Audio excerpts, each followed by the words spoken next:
ఎన్నో సంవత్సరాలు నన్ను దాటిపోచున్నవి, నా ఆశలు నా కలలనే వెంబడించుచుంటిని.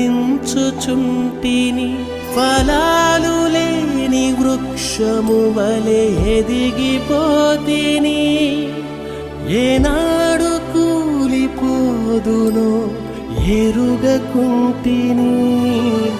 నా మరణ రోదన ఆలకించుమో ప్రభు, మరల నన్ను నూతనముగా చిగురు వేయని. నా బ్రతుకు దినములు లెక్కింపనేర్పుము